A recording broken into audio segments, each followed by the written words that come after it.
Hello, and thank you for joining us. This is Brett Haase with Utopia Solutions. We are talking about the 9 Agile automation development principles, and today we are talking about principle number 9, which is minimum viable functionality, or MVF for short.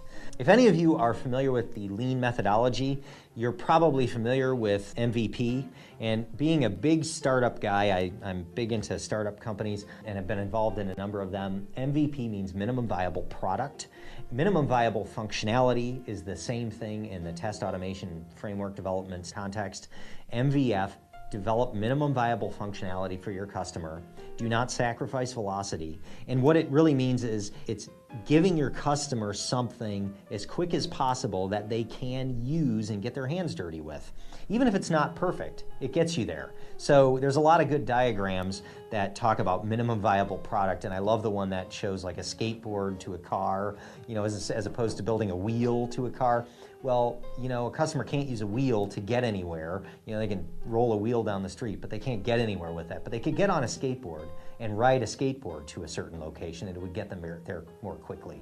That's the idea. You want to give them something they can use and move them towards perfection.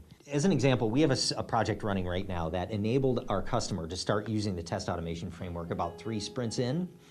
And we realized that a number of the things the customer thought they wanted were less important, and certain elements in the backlog were booted to the front.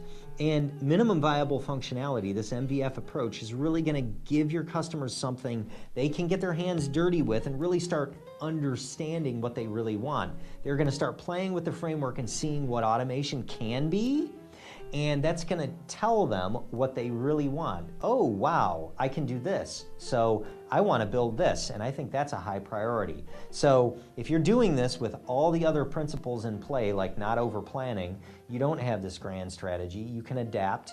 Each sprint is going to be a new entity, and you can actually build the customer what they want or think they want for that sprint, and that's going to change as you go. Building them minimum components that they can use and get their hands dirty with is going to help you in that approach, because they're going to start discovering what they really want. It's also going to enable velocity, so you're building the minimum pieces necessary, not overbuilding things, over-engineering things, and you tell your customer to add everything else they want, all their wish list items, to the backlog.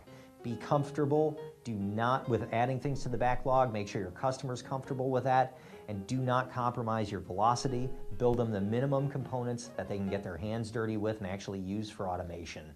Thank you for joining us today. This is Brett Haase with Utopia Solutions, and I appreciate that you've joined us through this series of the 9 Agile automation development principles. I look forward to talking to you again about topics related to software testing.